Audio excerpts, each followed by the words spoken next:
want to start with a question. When does a joke stop being a joke and become workplace harassment? Some time ago, a friend told me about a situation he experienced at work. I won't say his name, but I think his story is a good example of a moral dilemma that can happen in any workplace. He started working at a company. At first, everything seemed normal. He had a nice coworker, he was learning, and he wanted to do a good job. But there was one coworker who constantly made comments about him. At first, they seemed like simple jokes, comment about the way he talked, the way he worked, or small mistakes he made because he was new.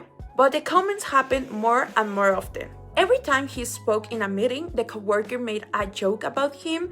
When he made a small mistake, he talked about it in front of everyone. When my friend said that these comments made him uncomfortable, the answer was always, "Relax, it's just a joke." The hardest part was not only what his coworker was doing, it was how everyone else reacted. Some people laughed, others stayed quiet. Slowly, the team created like an unwritten rule, that is, you had to accept the joke if you want to fit it. This is where the moral dilemma starts. My friend wanted to speak up and say that the situation was not okay, but he was also afraid of becoming like the difficult person in the team, creating like problems or having a bad relationship with his coworkers. The group's rule was basically, that's just how we are, it's not a big deal, but he felt differently.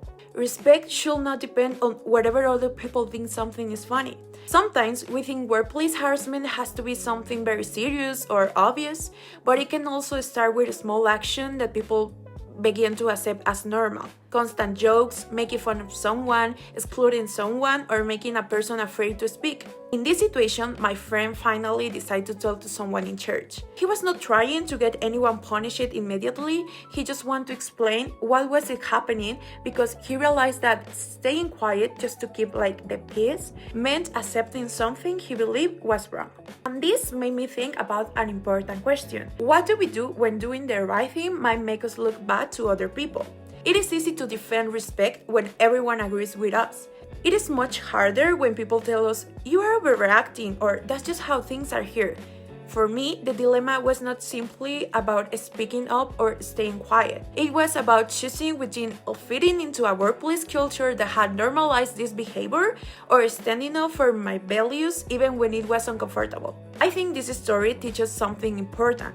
A workplace culture is not only created by official rules, it is also created by what we allow, what we laugh at, and what we choose not to question. So the next time we hear someone say, "It's just a joke," maybe we should ask, is the person being joked about louding too? Because if he's not, maybe it's not longer a joke. And standing up for respect even when it's uncomfortable is also a moral choice. Sometimes people think that if nobody complains, then everything is fine.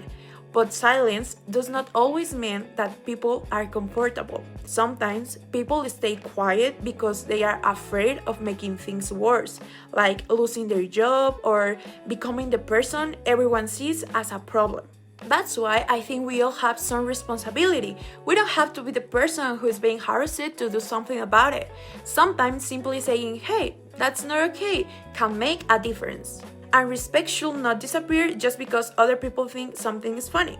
We can choose to create a workplace where people feel safe to speak, make mistakes, learn, and be themselves without being humiliated.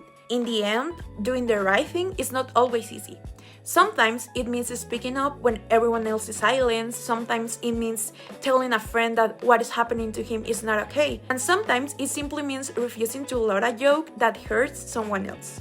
Standing up for respect even when it's uncomfortable is also a moral choice. And maybe creating a better workplace starts with something as simple as choosing not to stay silent.